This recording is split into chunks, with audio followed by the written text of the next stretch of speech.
محسوس نہیں کیا کہ دلشاد جو ہے وہ کوئی جگہ ایسی نہیں ہے جہاں پہ میرے ساتھ نہ ہو. لیکن جب وہ فوت ہوا تو اس وقت مجھے پتا چلا، جب لوگوں نے تصاویر شیئر کرنا شروع کی دلشاد کی، مختلف پروگرامز کی، ایکٹیویٹیز کی، تو اس وقت مجھے اندازہ ہوا کہ یار یہ تو کوئی جگہ ایسی نہیں ہے، کوئی تصویر ایسی نہیں ہے، کوئی پروگرام ایسا نہیں ہے جہاں دلشاد یا میرے دائیں بیٹھا ہوا ہے یا بائیں یا پیچھے کھڑا ہے یا آگے کھڑا ہے. اور 2-4 دفعہ ایسے پروگرامات بھی ہوئے جس میں کافی ہمیں رپورٹس ملی کہ ان پروگراموں میں بہت خطرہ ہے اور یہاں پر کوئی دہشت گردی کا واقعہ یا کچھ ایسی طرح کی چیزیں ہو سکتی ہیں. تو اس وقت جو آدمی میرے آگے کھڑا ہوتا تھا ڈھال بن کے کہ ڈاکٹر کو کچھ نہ ہو، کوئی مسئلہ نہ ہو، کوئی جھگڑا نہ ہو، کوئی معاملہ نہ ہو جائے، وہ میں نے دیکھا کہ وہ دلشاد قریشی تھا. وہ رستہ بناتا تھا، وہ ہمیشہ رستہ بناتا تھا. یہ اس کی ایک بڑی خوبی تھی کہ وہ آگے چل کے فرنٹ پہ کھڑے ہو کے تو رستہ بناتا تھا اور اپنے ساتھیوں کے لیے اور اپنی قیادت کے لیے جو ہے وہ ہر وقت قربانی دینے کے لیے تیار رہتا تھا. یہ اس کی اتنی بڑی خوبی تھی. اور اس کوٹلی شہر میں جب یہاں پر ہزاروں بندے ہوئے کسی پروگرام میں تب بھی، اور اگر 5 بندے ہوئے تب بھی، دلشاد قریشی ان میں سے ایک لازمی تھا، ان میں سر فہرست ہوتا تھا. اور مجھے یاد ہے کہ جب ہم کوئی کمپین چلاتے، کوئی بھی ڈرائیو جو ہے وہ آزاد کشمیر کی سطح پہ شروع کرتے، تو سب سے پہلے گھر سے اٹھ کے آبشار چوک میں آ کے ٹینٹ لگا کے کرسیاں لگا کے تیاری کر کے تو اس کے بعد اپنے ساتھیوں کو فون کرتا تھا کہ میں تو یہاں بیٹھا ہوا ہوں، آپ لوگ کدھر ہیں، تو آپ پہنچے. تو دلشاد کی جو کمی ہے وہ میں نہیں سمجھتا ہوں کہ یہاں پہ پوری ہو سکتی ہے، چونکہ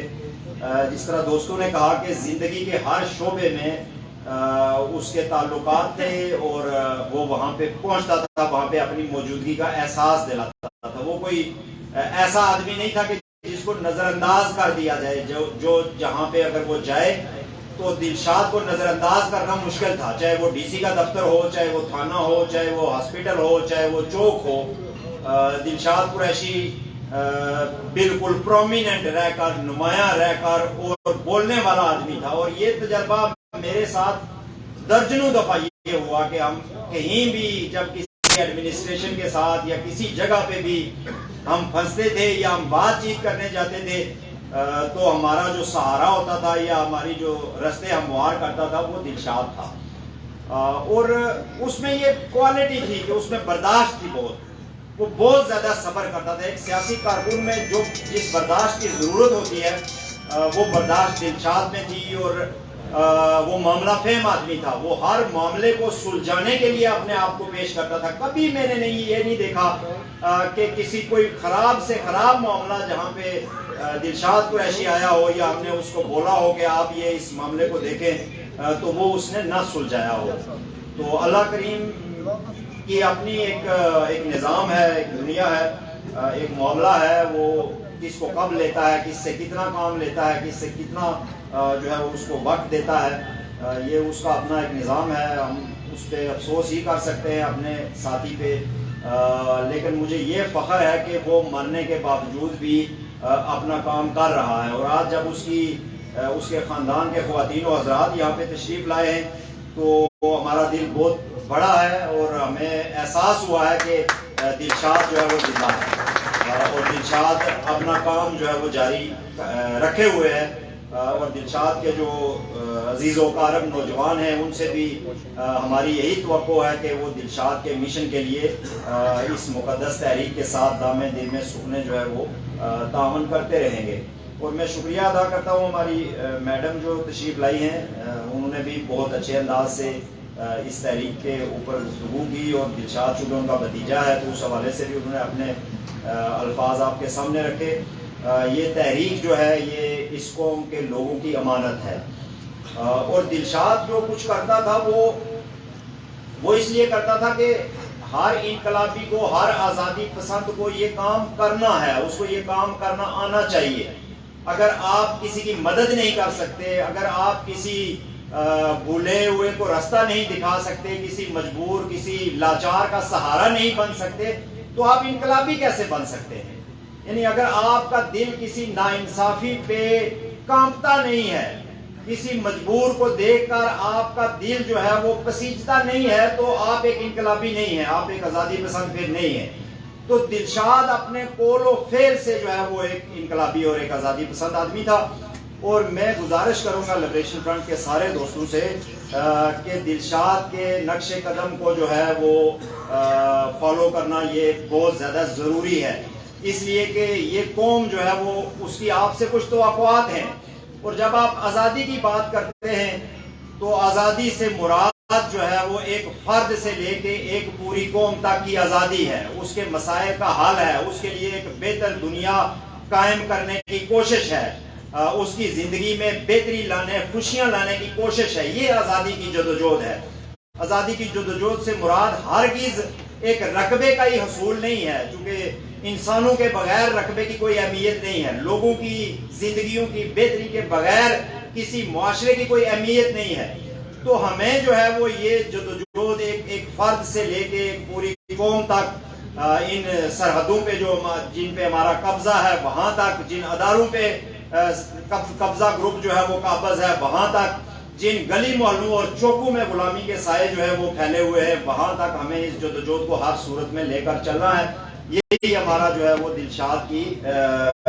روح کے ساتھ اور اس کے مشن کے ساتھ ہمارا عہد ہے۔ اور ہمارے سینئر وائس چیئرمین، ہمارے لیڈر، ہماری جماعت کے ایک عرصے تک سربراہ رہنے والے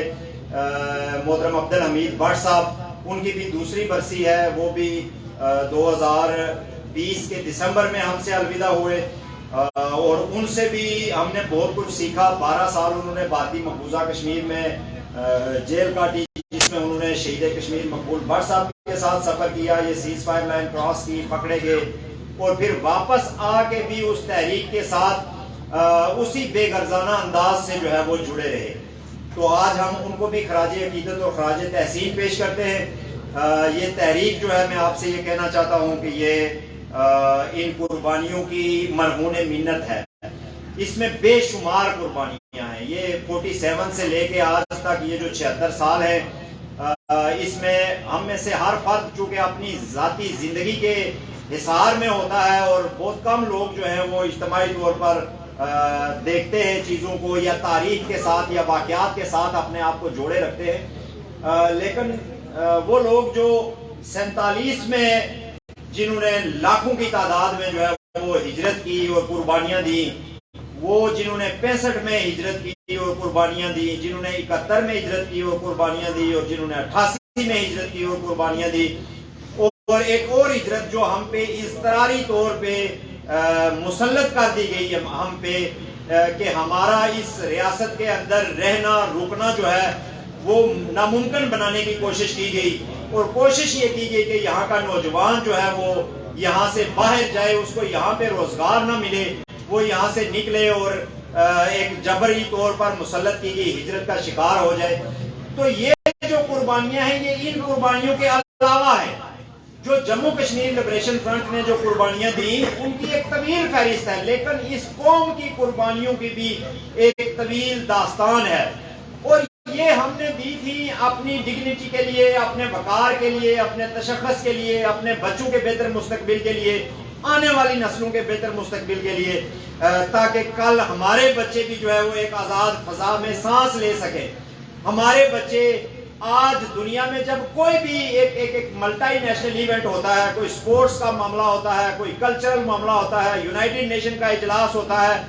تو ہم بیٹھے ہوئے اس کو دیکھتے ہیں اور پھر ہم اپنی خواہشات کا اظہار کرتے ہیں، کاش ہماری بھی کوئی ٹیم کھیل رہی ہو، کاش ہمارا بھی کوئی نمائندہ یہاں پر بیٹھا ہوا ہو، کاش ہمارے وطن کا پرچم بھی ان پرچموں میں لہرا رہا ہو۔ یہ خواہش جو ہے وہ ہر آدمی کے دل میں پیدا ہوتی ہے۔ یہ وہ معاملہ ہے، یہ وہ مسئلہ ہے کہ جس کو لے کر یہ ساری قربانیاں دی گئی ہیں، اور آزادی کے لیے دی جانے والی جو قربانیاں ہوتی ہیں ان کے فوری فائدے نہیں ہوتے ہیں، وہ آپ کو آپ کے اپنے ذاتی مفاد کے لیے ہوتی ہی نہیں ہے، چونکہ آزادی کسی ایک فرد کو ذاتی طور پہ نہیں چاہیے ہوتی ہے، اس کو ایک اجتماعی معاشرے کو جو ہے وہ آزاد کروانے کی جدوجہد میں جب وہ اپنا حصہ ڈالتا ہے تو اس کا ذاتی مفاد اور اس کے گھر کا مفاد اور اہل خانہ کا مفاد جو ہے وہ پیچھے رہ جاتا ہے، پس پشت رہ جاتا ہے۔ تو یہ بے لوث لوگ ہیں، یہ بے لوث قربانیاں ہیں. اور آج جو اس کانفرنس کے موقع پر ہم نے یہ ایک موضوع دیا اس کانفرنس کو اپنے ان شہداء کو یاد کرنے کے لیے، کیونکہ محض برسیاں بنانا کوئی مقصد نہیں ہے. ان لوگوں کی برسیاں بنا لینا اور چاول بانٹ لینا اور دعائیں خیر کر لینا یہ کوئی مقصد نہیں ہے. مقصد یہ ہے کہ جس مشن کے ساتھ یہ لوگ جڑے ہوئے تھے اس کے حوالے سے ہم بات چیت کریں، اس کے حوالے سے ہم آپس میں اپنی آراء کا جو ہے وہ تبادلہ کریں. یہ جو تحفظ حقوق باشندگان ریاست جموں کشمیر جو کانفرنس ہے، اس کے نام سے تھوڑا مشکل بھی لگ رہا ہے وہ، لیکن اس کے نام سے یہ واضح ہے کہ معاملہ کیا ہے، ہم کس بات پہ ڈسکس کرنا چاہ رہے ہیں. اس وقت صورتحال یہ ہے کہ 5 اگست 2019 کے بعد انڈین جو سائیڈ ہے ریاست جموں کشمیر پہ کہ جس حصے پہ انڈیا کا قبضہ ہے، اس کو 3 ٹیریٹریز میں تقسیم کر دیا گیا. یعنی اس کے 3 علاقے بنا دیے گئے. اس کی ایک جو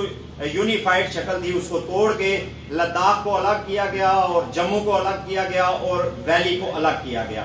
یعنی اس کا مقصد یہ تھا کہ مسلم اکثریتی علاقوں کو الگ کیا جائے اور غیر مسلم اکثریتی علاقوں کو الگ کیا جائے اور لوگوں کے درمیان ایک خلیج پیدا کی جائے کہ مسلمان اور ہندو اور بدھ اور یہ جو دوسرے لوگ ہیں یہ آپس میں کسی ایک ریاست میں اکٹھے نہیں رہ سکتے ہیں. حالانکہ اگر آپ فطری طور پر دیکھیں اور عقلی طور پر اس چیز کا جائزہ لیں تو ہم ہزاروں سالوں سے اکٹھے رہ رہے ہیں. ہم اسی جگہ پہ ہی رہتے ہیں جس پہ آج ایک ورچوئل باؤنڈری ایک کھینچ دی گئی کہ جی یہ علیحدہ علیحدہ ٹیریٹریز ہیں. تو مقصد یہ تھا کہ ہمیں وہاں پر ہماری طاقت کو، ہماری ایکتا کو، ہماری یکجہتی کو اور ہماری کشمیریت جو ہے اس کو تقسیم کیا جائے. اور پھر اس کے ساتھ ساتھ وہاں پر جتنی بھی ایک جو جس کو آپ بنیادی انسانی حقوق کہتے ہیں، جو کسی بھی ریاست کے، کسی علاقے کے، کسی باشندے کے لوگوں کے حقوق ہوتے ہیں، ان پر وار کیا گیا. یعنی اس ریاست کے لوگوں کا جو سب سے بڑا حق ہے جس کو ہم کہتے ہیں باشندہ ریاست قانون، کہ جس کی روح سے میں اور آپ یہاں پر زمین کے مالک ہیں اور ہم اس ریاست کے مستقبل کے حوالے سے ہر فیصلہ کرنے کے مجاز ہیں، اس قانون پر سب سے پہلے حملہ کیا گیا اور اس کو توڑا گیا. اور آج وہاں پر ہزاروں کی تعداد میں انڈین شہریوں کو اور مہاجرین کو، بنگال کے مہاجرین کو اور دوسرے لوگوں کو،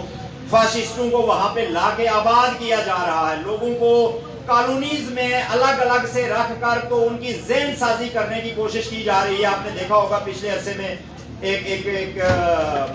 کشمیر کرونیکلز کے نام سے ایک فلم بھی آئی تھی جو ان کی پنڈتوں کے وہاں سے انقلاب پہ تھی. تو اس فلم کا بھی ٹارگٹ یہ تھا کہ مسلمان اور ہندو جو ہیں ان کو الگ الگ دکھایا جائے اور ان کو ایک دوسرے کے مقابل دشمن اور ان کو ایک دوسرے کے لیے خطرہ قرار دیا جائے، جس کو انٹرنیشنلی ریجیکٹ کیا گیا کہ یہ ایک بہت ہی بکواس اور گھٹیا پروپیگنڈا کی پر مبنی فلم ہے.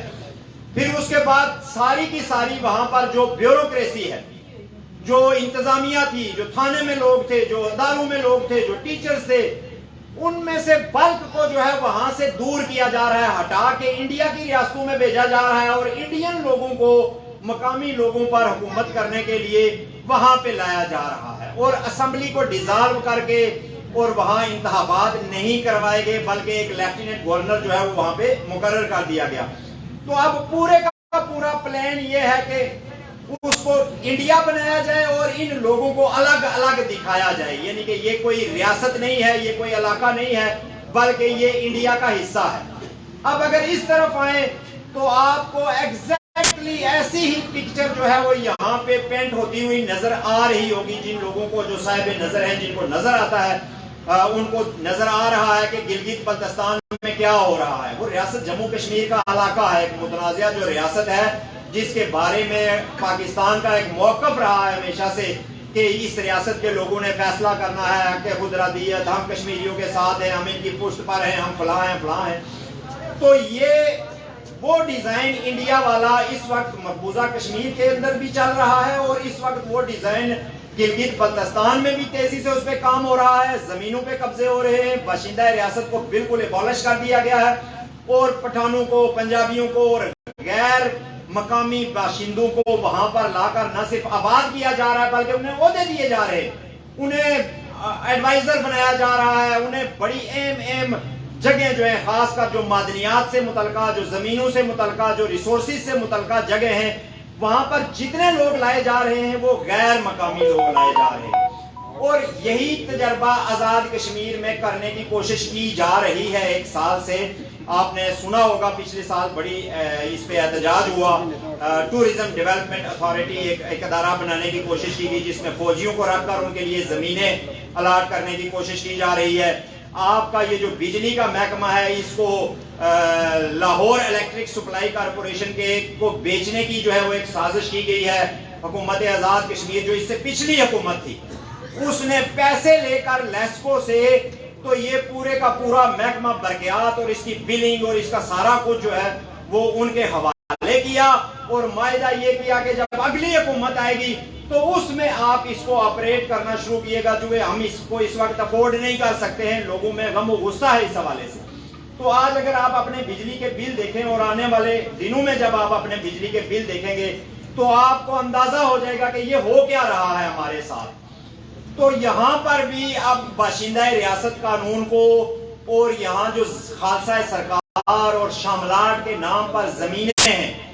ان کو جو ہے وہ غیر ملکیوں کے حوالے کیا جا رہا ہے. ابھی ہم نے ایک دیکھا ایک لینڈ ایکوائر کی راولہ کوٹ میں,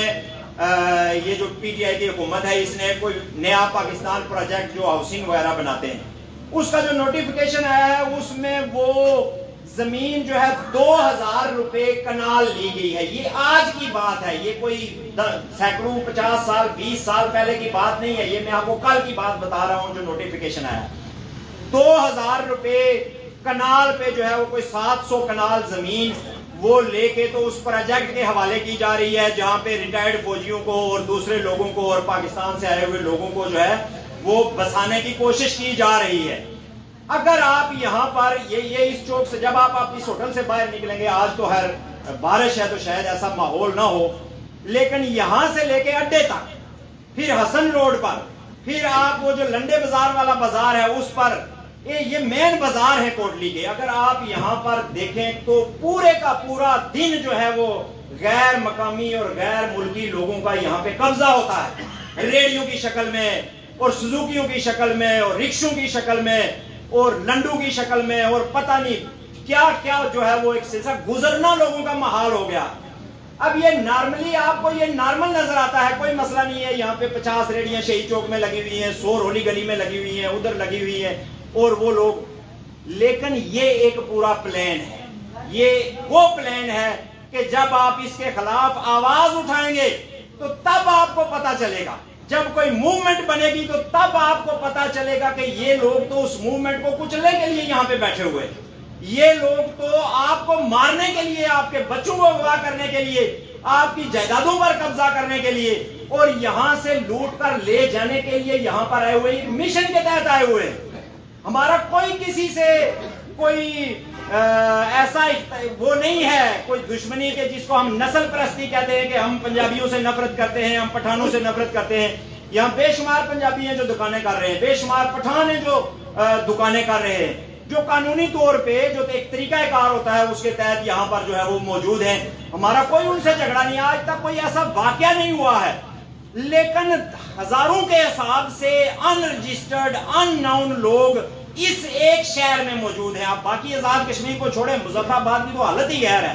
اور پونچھ میں بھی اور بہت ساری جگہوں پہ, میرپور میں, لیکن آپ اپنے شہر کی اگر آپ مثال لیں گے تو ہزاروں ایسے لوگ یہاں پر موجود ہیں جن میں سے جن کو ہم جانتے نہیں ہیں, جو کسی جگہ پہ رجسٹرڈ نہیں ہے, جو کسی قانونی طریقہ کار پہ پورا نہیں اترتے ہیں, جو ہر طرح کی جعلی چیزیں, جعلی اشیاء خورد و نوش اور سارا اسلحہ اور منشیات اور سارا کچھ لا کے یہاں پہ مارکیٹ میں سرے عام فروخت کر رہے ہیں.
تو میں یہ کہہ رہا تھا، میں اپنی بات کو کوشش کروں گا جلد از جلد جو ہے اس کو ختم کروں.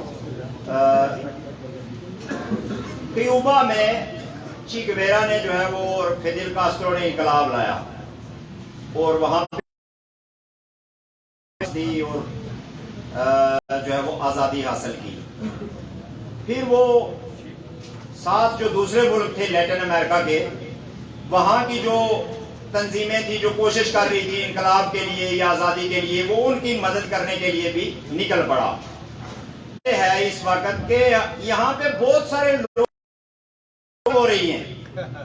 جس کی وجہ سے یہ آزادی کی تحریک اور یہ لبریشن فرنٹ اور بہت ساری جو چیزیں ہیں یہ ان کے لیے قابل قبول نہیں ہے. ہم نے انتظامیہ سے بات کی، یہ کیا معاملہ ہے؟ یہ شہید چوک ہے، وہاں ٹریفک کا ایشو ہے، 4 سپاہی بھی کھڑے ہیں، ہر وقت ٹریفک کا ایشو رہتا ہے، لیکن 200 روپیہ لیتے ہیں. تو میں تو پولیس افیسر ہوں، مجھے جب کوئی حکم دے گا کوئی مجسٹریٹ کوئی انتظامی افسر تو میں تو کارروائی کروں گا. اور میں آپ کی طرح ہی کوڑتا رہتا ہوں دل میں، اور وہ صحیح بات کر رہے تھے کہ میں آپ کی طرح ہی کوڑتا رہتا ہوں کہ ہمارے جوان دین کو ٹریفک نہیں، ہر گلی محلے میں ان نون لوگ ہیں اور ٹھیکیدار ہیں، ایک ایک بندے نے 100 ریڑیاں رکھی ہوئی ہیں، وہ یہاں بیٹھے ہوئے ہیں. اب ان کی بکریوں کے لیے یہ پورا ملک جا رہا ہے، ان کی بکریوں کے چارے کے لیے جو ہے ہماری زمینیں چھین رہی ہیں، ہمارے ادارے جو ہیں وہ ہم سے چھینے جا رہے ہیں. IMF کا کھاتے ہو تم، سعودیہ کا کھاتے ہو تم، امریکہ کا کھاتے ہو، اور یہاں پر جو ہے وہ بات تم آزادی کے خود مختاری بھی کرتے ہو. عمران خان کو شرم آنی چاہیے کہ وہ یہاں پر آزادی کے نعرے لگا رہا ہے اور IMF سے قرضہ اور بھیک مانگ کر جو ہے وہ قسطیں دینے کی کوشش کرنے کے لیے پھر بھی کچھ نہیں ہے. کچھ اس ایک ہفتے میں 1 درجن کے لگ بھگ لوگ جو ہیں وہ آٹا نہ ملنے کی وجہ سے خودکشیاں کر چکے ہیں. آج کے دن کی بھی رپورٹ ہے کہ اپنی 3 چھوٹی چھوٹی بچیوں سمیت ایک باپ نے خودکشی کی ہے کہ کھانے کے لیے کچھ نہیں. تو میں چونکہ سائنس کا طالب علم ہوں، میں ان چیزوں میں دلچسپی لیتا ہوں، شروع سے لیتا رہا ہوں. ایک بھی کھانے کی خالص چیز اس شہر میں دستیاب نہیں ہے، ایک بھی چیز، دودھ سے لے کے سبزیوں سے لے کے پھلوں سے لے کے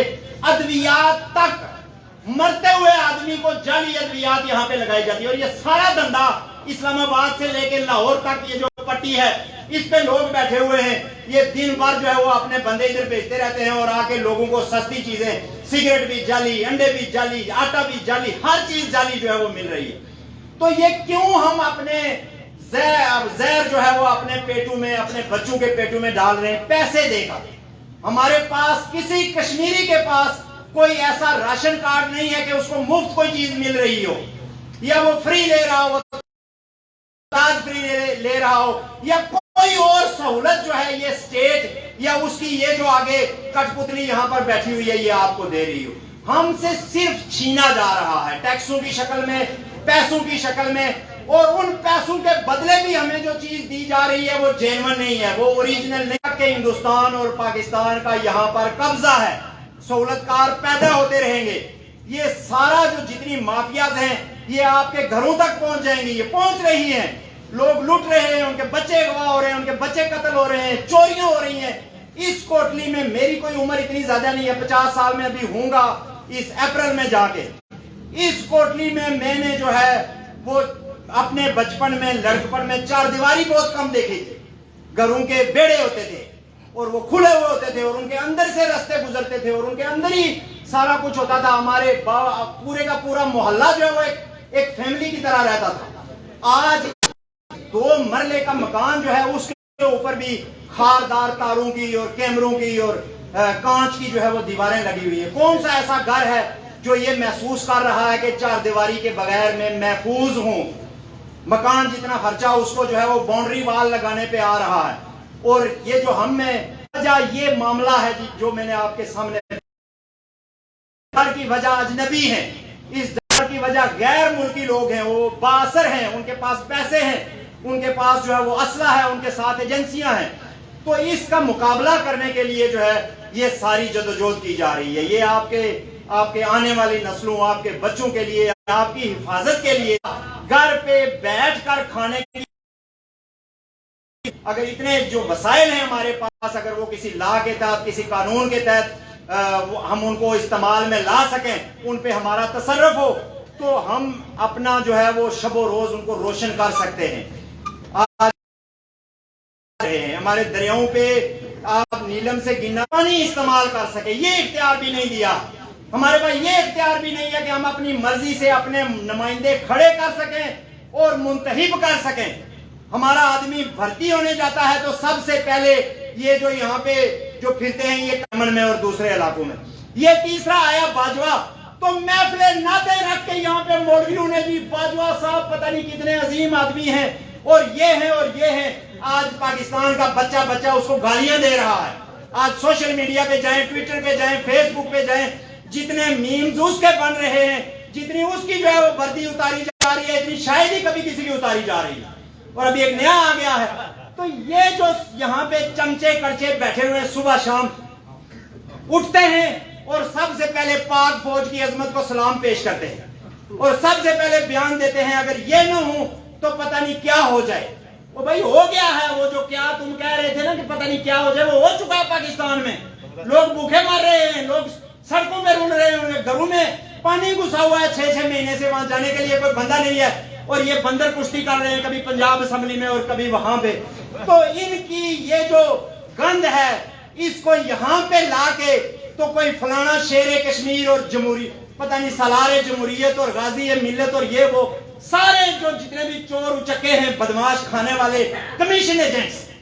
جیسے شیر شکار کرتا ہے نا تو جو کچھ بچتا ہے تو وہ کتے کھاتے ہیں، تو یہ وہ صورتحال ہے۔ اور اس لیے میرے بھائیوں اور دوستو، ہمیں جو ہے وہ ہمیں اپنے مستقبل کی فکر کرنی ہے۔ جب باجوہ یہ کہتا ہے کہ پاکستان پہلے آئے گا، مشرف یہ کہتا ہے پاکستان کمز فرسٹ، اور ہمیں پاکستان کے مفادات کو دیکھنا ہے، تو پھر مجھے پاگل کتے نے کاٹا ہوا ہے کہ میں اپنے مفاد کو نہ دیکھوں۔ جب سعودیہ والے نے اپنا مفاد دیکھنا ہے، امریکہ نے اپنا مفاد دیکھنا ہے، تو میرے اوپر کون سی قدغن ہے؟ وہ قدغن بے غیرتی اور بے ضمیری ہے، وہ توکل نہ ہونا ہے، وہ قدغن جو ہے وہ رشوت ہے، وہ قدغن نااہلیت ہے کہ جس کے ذریعے سے نااہل لوگ اور کرپٹ لوگ اور گنڈے اور بدماش اور چور اچکے اور چاپلوس جو ہیں ان کو معاشرے میں معزز بنایا جاتا ہے، ان کو سرفراز کیا جاتا ہے، یہ فلانے مشیر ہیں، یہ فلانے وزیر ہیں، یہ فلانے وہ ہیں۔ اوقات یہ ہے کہ یہ جو کوٹلی سروٹا روڈ ہے اس پہ اگر کوئی چلا جائے تو اس کو عقل ٹھکانے آ جائے گی میں کہاں آ گیا۔ اوقات یہ ہے جنت نظیر کشمیر، ہر گلی جہنم بنی ہوئی ہے، ہر گلی کچرے کا ڈھیر بنی ہوئی ہے، کوئی سیوریج کا نظام نہیں ہے، کوئی جابت کا نظام نہیں ہے، یہ اوقات ہے ہماری، اور ہمارے اوپر کوئی درجنوں کے حساب سے جو ہے وہ سالار جمہوریت اور شیر کشمیر اور فلانے جانور جو ہیں وہ سارے بیٹھے ہوئے۔ تو ہمیں ان سے جان چھڑانے کے لیے اس تحریک کو مضبوط کرنا ہے۔ یہاں کوئی آپ کو نہیں کھائے گا، دلشاد قریشی کو کسی نے نہیں کھایا، حمید بٹ کو کسی نے نہیں کھایا، اپنی تبھی موت مرے ہیں ایک قدرتی طور پر، مجھے بھی آج تک کسی نے نہیں کھایا، نہ آپ کو کوئی کھائے گا، کھا بھی جائے گا تو کیا ہوگا؟ کون سا قلعے کڑا کے رکھے ہوئے ہیں کہ ہم جو ہے وہ 10,000 سال، پیغمبر 63 سال کی عمر میں فوت ہو گئے ہیں جدوجہد کر کے، ایک پوری جو ہے وہ ایک نظریہ دنیا پہ لاگو کر کے 63 برس کی عمر میں وہ پردہ فرما کے، ہم نے بھی مرنا ہے۔ تو اس ڈر کے لالچ سے، اس ڈر سے کہ کہیں جدوجہد میں مارے نہ جائیں، آج سینکڑوں لوگ قبروں میں دفن ہیں، ڈرتے رہے جیتے ہوئے کہ اگر جدوجہد کی مارے جائیں گے، بچے پھر بھی نہیں، پھر بھی قبرستان بھرے ہوئے۔ تو مرنا تو ہے ہی، لیکن ایک باوقار موت، ایک باعزت موت، ایک یاد رکھنے والی موت، اور اپنے ارد گرد رہنے والے لوگوں کے لیے کچھ کر کے جانے والی جو موت ہے، یہ موت بہت کم لوگوں کو نصیب ہوتی ہے۔ یہ دلشاد کو نصیب ہوئی ہے، ہم نے اس کے جنازے میں دیکھا کہ اس کو یہ موت نصیب ہوئی، یہ عبدالحمید بٹ کو یہ موت نصیب ہوئی۔ ہم میں سے کوئی ان کا رشتہ دار نہیں ہے، نہ عبدالحمید بٹ کا میں رشتہ دار ہوں خون کا، نہ میں دلشاد قریشی کا رشتہ دار ہوں، لیکن مجھے اپنے سگے بھائی کے جانے کا اتنا دکھ اور اتنا افسوس نہیں ہوگا جتنا مجھے دلشاد کے جانے کا افسوس اور نقصان ہوا ہے، اور جتنا ہم سب کو نقصان ہوا۔ میں آپ سے یہ گزارش کروں گا اور آپ کے وساطت سے میں یہ کہنا چاہتا ہوں اپنی بات کو ختم کرنے سے پہلے، ہندوستان سے بھی اور پاکستان سے بھی، اور خاص کر